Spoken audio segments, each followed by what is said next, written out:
30 de maio de 2015. A medicina biomolecular, ela cuida do organismo como um todo. O organismo é formado por células. As nossas células, para funcionarem bem e melhor e com eficácia, ela precisa ter os 45 nutrientes essenciais em ordem, ela não pode ter metais tóxicos, ela não pode ter agrotóxicos, ela não pode ter bactérias e vírus. Nós temos que afastar alergias alimentares, nós temos que afastar o indivíduo de campos eletromagnéticos prejudiciais e de radiações telúricas maléficas que vêm do subsolo, assim como nós temos que cuidar dos genes em algo chamado de epigenética. Então, nós precisamos, na zona CPG, demetilar a zona CPG e acetilar a zona CPG para acordar genes silenciados. Fazendo tudo isso, nós vamos aumentar a função das mitocôndrias, que produz ATP, a molécula da vida. Junto, nós cuidamos do sistema endócrino, dos rins, do fígado e do sistema digestivo. Esta é a nossa medicina biomolecular. Nota bem, uma vez eu cheguei para um professor de medicina e falei para ele assim: olha, eu estou cheio de dar aula, não quero mais saber de aula, ninguém quer saber de nada, sabe? O pessoal só quer de dica. Então ele chegou para mim, de 80 anos de idade, e dava aula na faculdade. Falou: olha, Felipe, se tiver um aluno que preste atenção naquilo que eu falei e usar pelo menos metade do que eu falei, eu já estou satisfeito.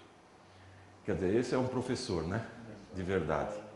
Esse é um professor de verdade. Então, olha, nós estamos em poucos alunos aqui, mas não tem problema. A qualidade que é importante, não é mesmo? Então, olha só, nós vamos falar sobre o seguinte. Quando vem um paciente do consultório, o médico costuma fazer um conjunto de sinais e sintomas do paciente, e aí ele pega um carimbo do bolso e pá, carimba na testa do paciente um diagnóstico, né?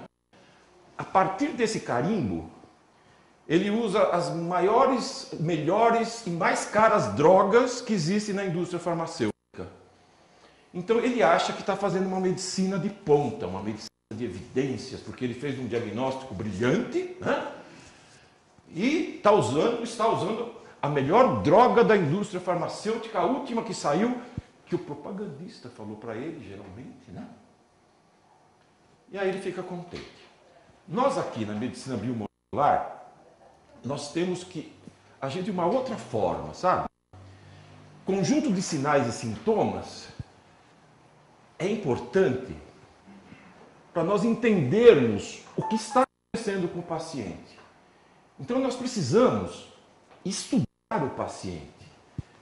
Seja qual for o sintoma e sinal, o conjunto de sintomas e sinais, nós temos que saber o que esse indivíduo precisa realmente, o que está em excesso nessa pessoa, porque nós não estamos vivendo há 2000 anos antes de Cristo. Nós estamos vivendo há 2000 anos depois de Cristo. Então, olha só. Quando vocês vêm entrar no consultório, uma mulher com rosto delicado, pescoço comprido, você vai ver tem palato alto, pressão baixa. O que vocês vão pensar? Vocês vão pensar que vocês estão diante de um gene antigo no planeta. E geralmente, 60% dessas mulheres têm dor de cabeça que nenhum médico diagnosticou. E tem essa dor de cabeça desde a adolescência. Crises de enxaqueca. Então ela tem essas crises de enxaqueca de madrugada, acorda de madrugada, 3 horas da manhã, 4 horas da manhã, ou então 8 horas, quando ela acorda.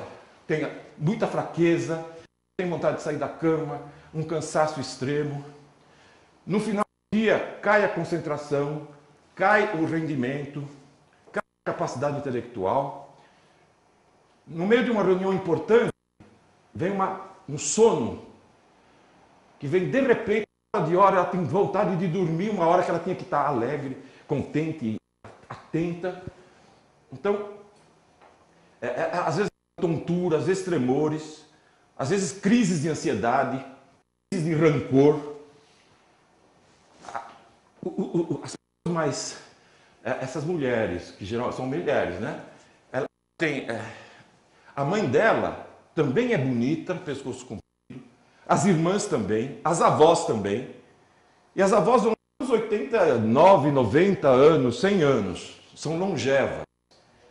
São longevas. Então nós estamos diante do quê? Como que chama isso tudo? É um gene antigo sofrendo com alimento moderno. E o alimento moderno que ela come é açúcar branco, farinha branca. Então, ela já foi em 4, 5, 6, 10 médicos e continua assim. E continua assim. Então nós sabemos que esse fenótipo, olha só isso, assim, o rosto delicado e o pescoço comprido, atrai o homem, né? É uma coisa que atrai o homem. Atrai por quê? Porque na natureza tem que ter essa atração mesmo. Porque ela tendo genes antigos, são genes de sobrevivência no planeta Terra. E é um dos motivos da raça humana estar aqui no planeta. Só que ela, para ser no mundo tóxico como o nosso, ela tem que se livrar desses tóxicos. Muitas não sabem disso, muitas não conseguem conceber. Outra coisa de característica das mulheres é que elas têm um raciocínio muito rápido. São enérgicas, brigam muito com o namorado, brigam muito com o marido. Porque pensa o seguinte, lá na caverna, vamos ver. O homem da caverna precisava ser rápido para caçar e comer, e também rápido para fugir e não ser comido, né? Elas herdaram isso na cabeça delas. Então, quando você fala isso para uma pessoa, ela entende o que você está falando, porque ela sente isso no coração e na alma, o que eu estou falando para vocês. Aí vocês colocam, você tem que comer, como você tem genes antigos, você precisa se alimentar de alimentos modernos ou antigos? Antigos. Então, alimento antigo, o que é? É carne de vaca, carne de frango que não passou pelo... carne de frango de galinha caipira, né? Peixe, mas não peixe criadouro, como que são a maioria dos salmões que a gente come. Salmão agora é tudo criador. Aquela cor lá é corante. E criador tem mais tóxico do que os outros. Então, muito salmão que a pessoa come não é o salmão que a gente... selvagem. Não é selvagem, né? Então, antigo. Verduras, legumes, frutas, cereais integrais, trigo. Viram aqui muita gente falar que o trigo na Itália é o trigo de 2000 anos atrás. O trigo nosso aqui é o trigo do santo, é o trigo transgênico. São 100 tipos, 120 tipos de gliadinas que vai fazer mal para você. Não é o trigo que faz mal, é a mutação desse trigo para dar mais trigo, né? Usar o agrotóxico da companhia que vendeu a semente, né? Que faz mal. O trigo é o alimento da humanidade. Tem uma gliadina ou duas, que é o trigo, por exemplo, da Itália. O jeito que come trigo aqui faz mal. Vai na Itália, não faz mal. E outra coisa. Então, você vê uma pessoa dessa, você sabe que está faltando cromo, zinco, magnésio, manganês, que é aquilo que ela devia absorver. Se ela tivesse isso, ela não ia ter hipoglicemia. Ela não ia ter hipoglicemia. E para fazer o diagnóstico, não adianta fazer curva de 2 horas, 3 horas. Curva de 5 horas. Uma gente que veio ontem aqui, ela tinha ido em 6 médicos,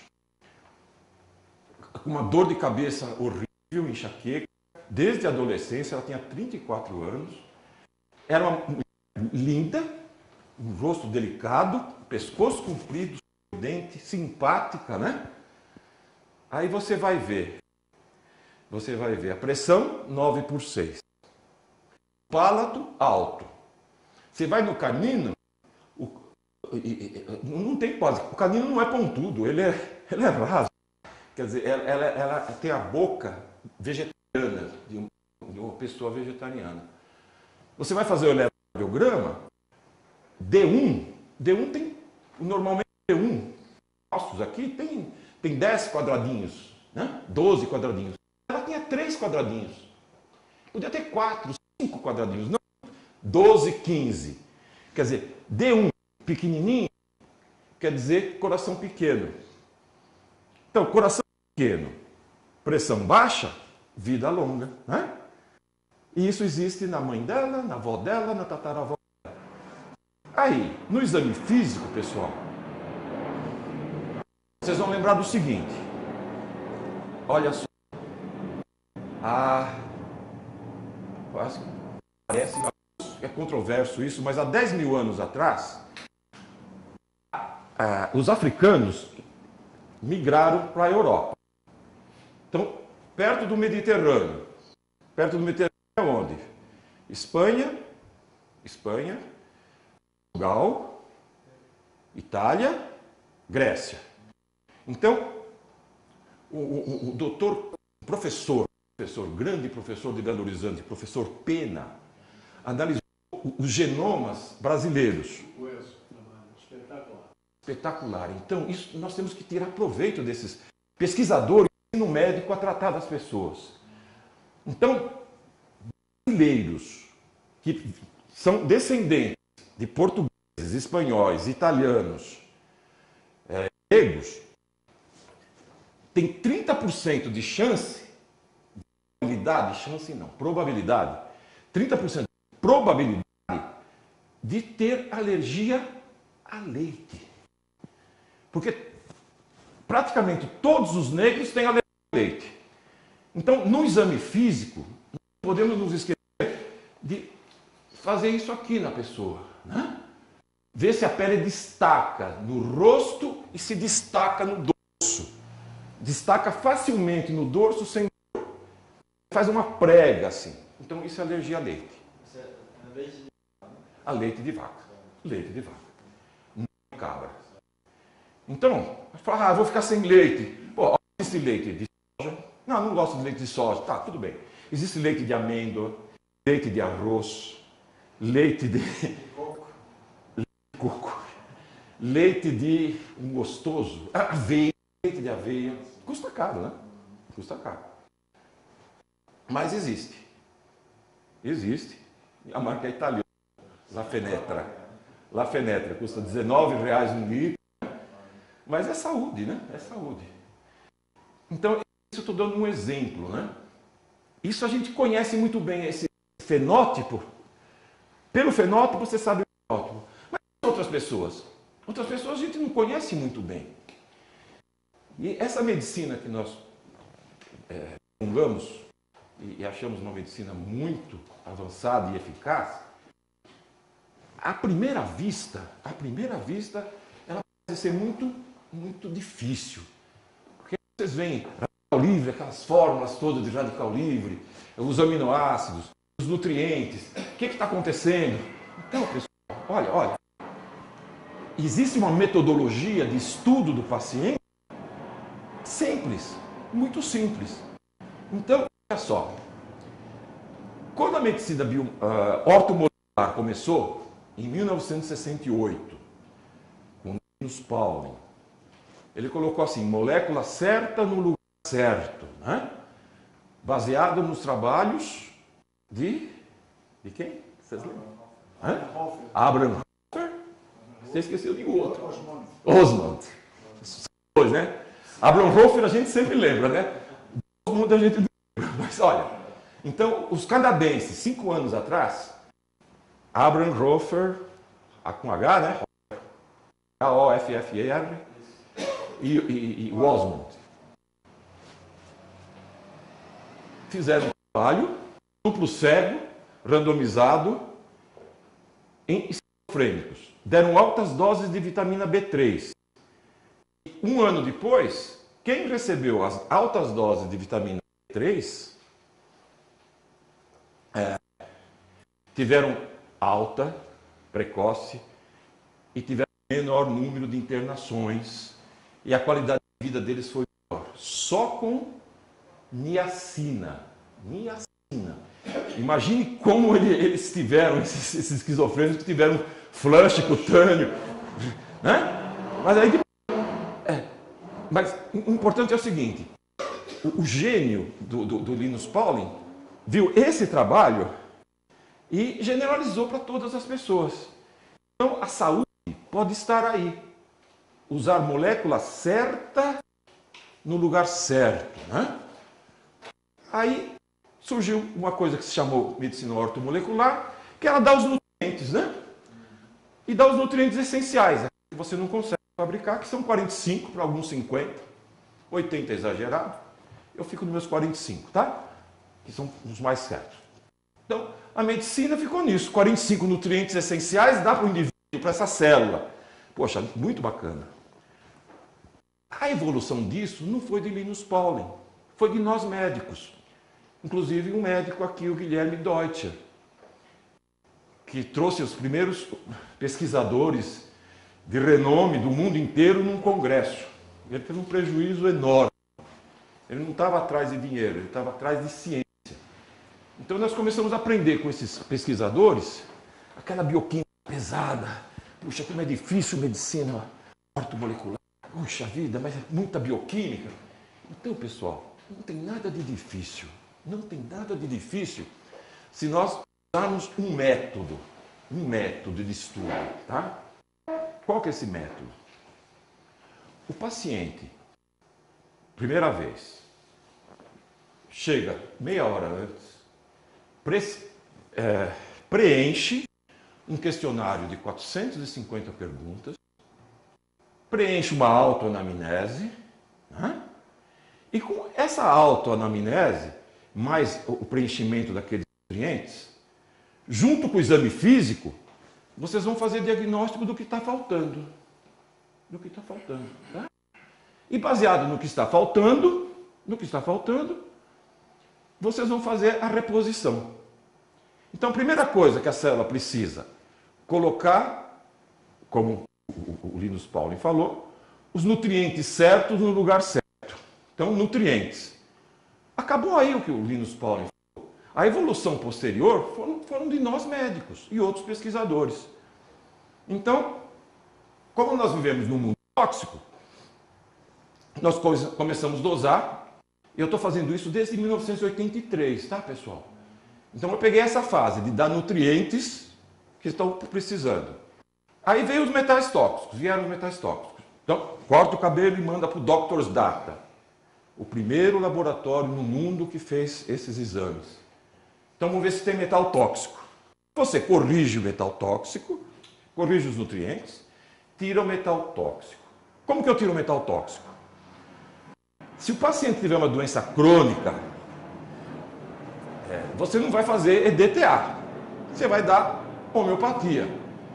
Então vem o mercúrio solúvel CH30, o plumbo metálico CH30, o arsênio,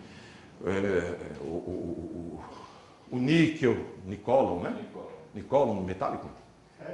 Essa é receita em latim, olha que bonito, receita em latim.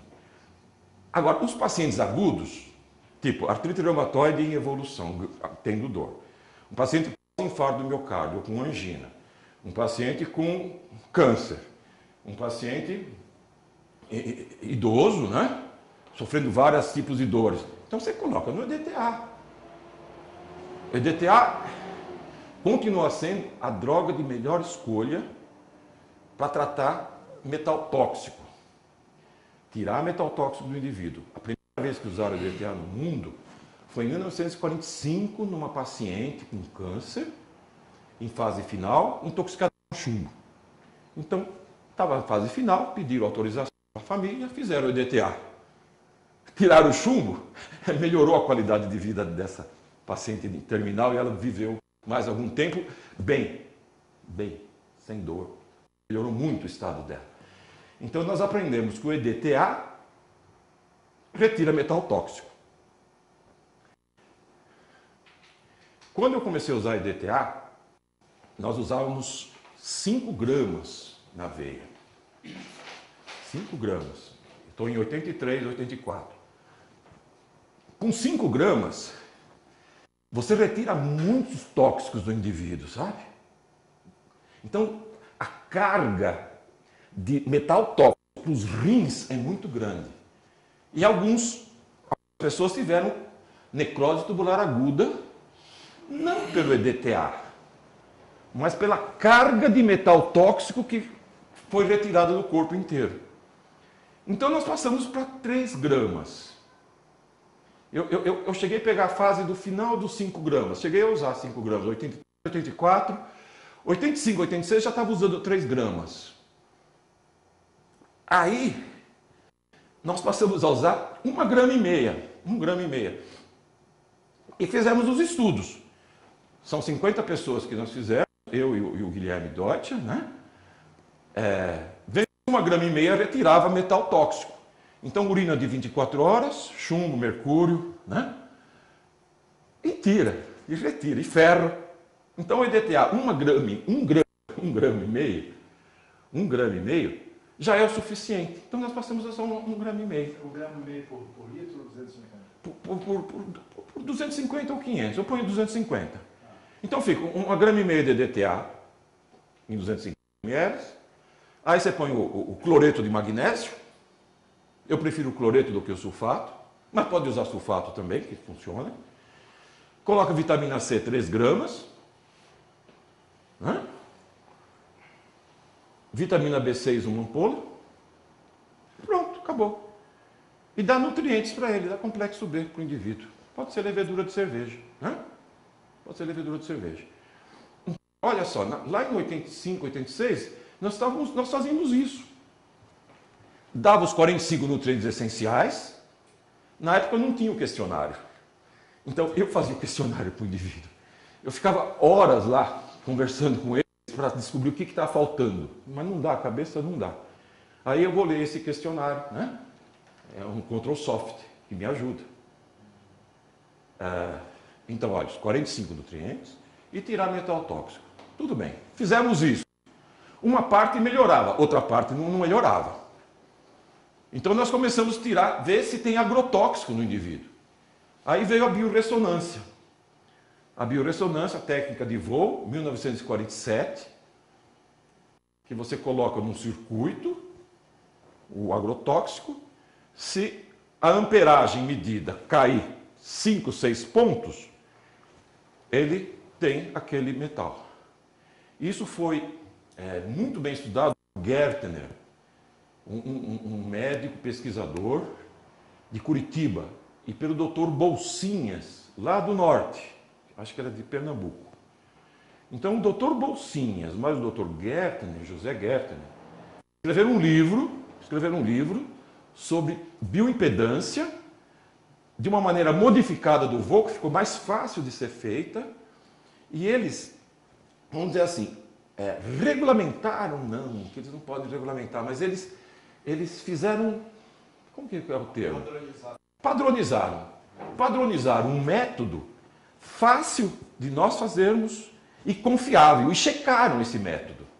Então, eu uso aqui, no consultório, a biorressonância para todos os pacientes. Então, eu vejo agora não só metal tóxico, como agrotóxico. Então, olha só, os 45 nutrientes, metal tóxico, agrotóxico, excelente. Tudo bem, faz isso daqui, não funciona em todos os pacientes. Ainda está faltando alguma coisa. Aí vem os trabalhos de Theron Randolph, de alergia alimentar, de alergia cerebral.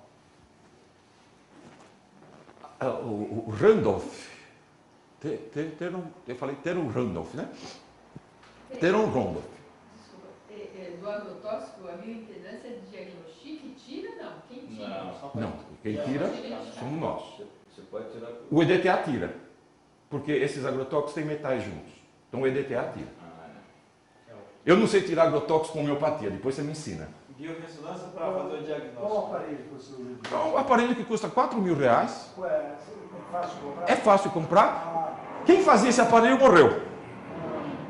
Como que ele chamava mesmo? Peraí. Cristiane fugiu.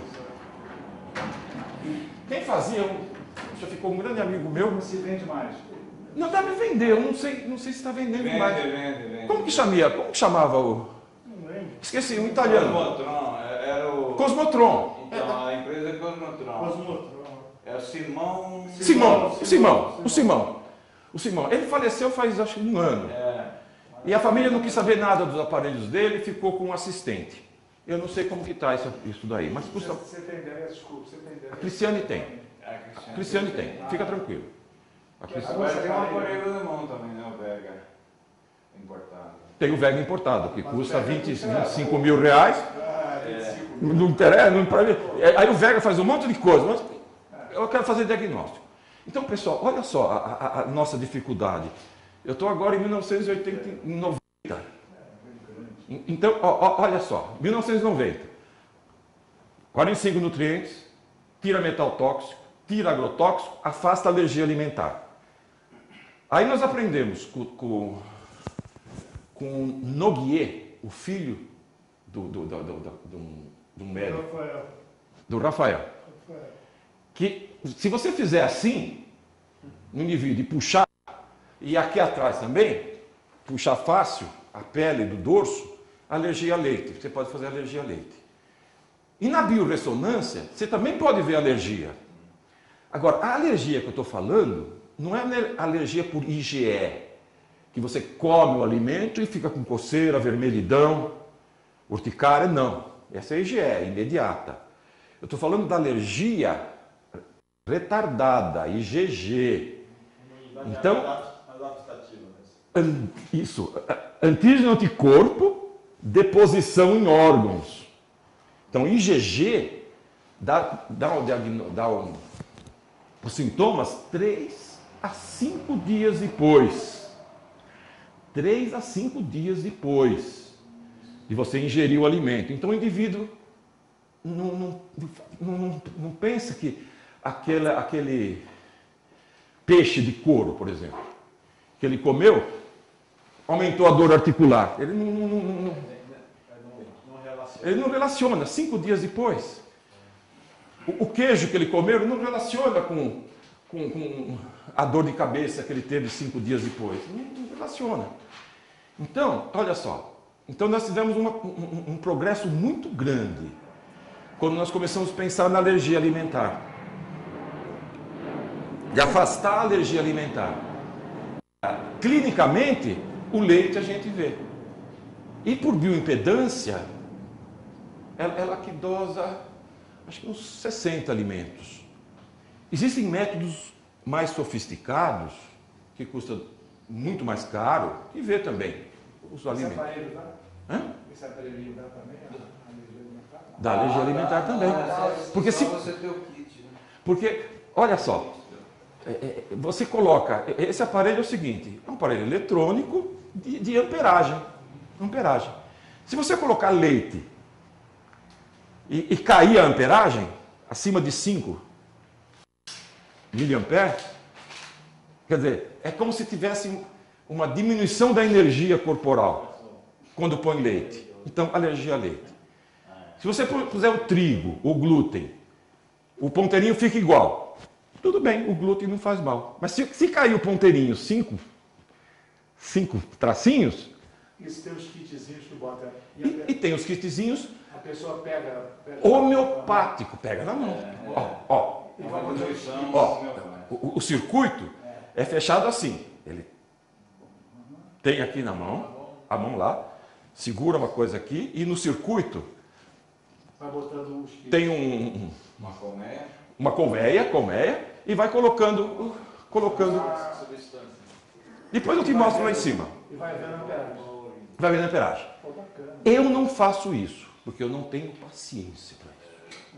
Eu não tenho paciência. Me desculpe, eu não tenho paciência. Não tenho paciência. Então, eu pedi para a Cristiane falar com como chama aquele médico? Pierrot, de Guarulhos. Ele sabe muito de impedância, é o psiquiatra. Então ela foi lá, ficou 2 dias lá aprendendo com ele. E ele testando, retestando. Então ela faz, ela é técnica, ela ficou técnica nisso e ela faz muito bem.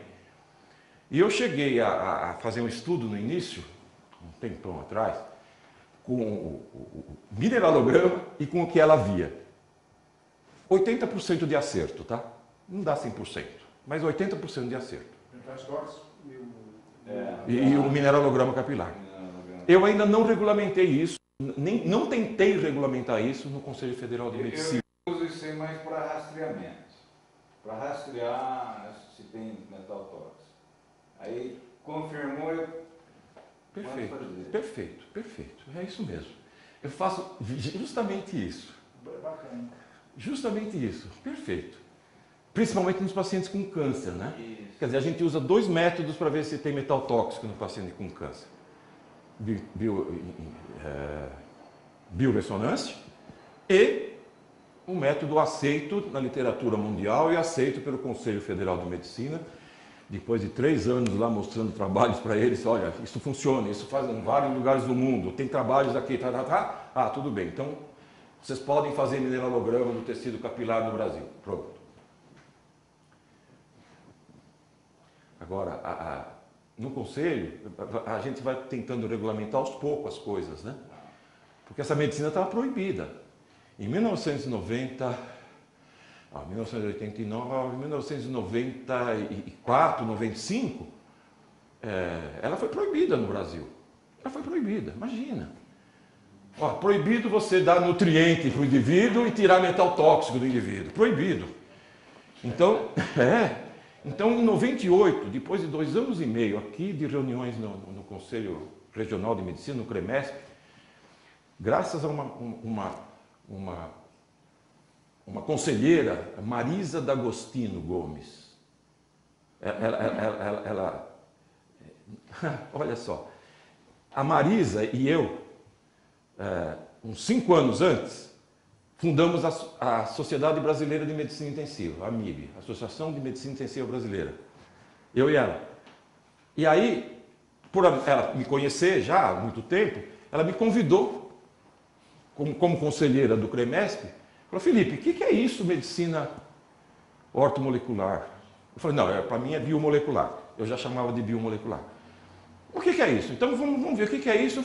Eu comecei a ditar. Então, a resolução 1500 de 98 foi praticamente ditada. Eu ia falando o que era, ela ia escrevendo, o escrivão lá ia fazendo, né?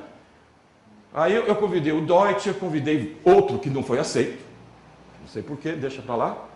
Mas eu convidei de uma outra sociedade, nós somos 3 sociedades, né? O Deutsche era aceitado, eu já estava lá, o outro não aceitava. Não sei porquê. E aí, mexeu alguma coisa no português, melhorou um pouquinho a redação, o Deutsche já ajudou muito, né? Aí saiu a resolução 1500 de 98. 1598. Aí depois começaram a querer proibir de novo. Aí eu fui 3 anos lá no Conselho Federal de Medicina. Eles que pagam a passagem, tá, pessoal? Não fui eu que paguei. Mas foram 3 anos. Tem que sair do consultório aqui uma vez cada 2 meses, 3 meses, e ia lá para lá. Aí eu mostrei 4.500 trabalhos. 4.500 trabalhos. Aí foi aceito de novo, e aí temos a resolução 1938 de 2010. Né? Então,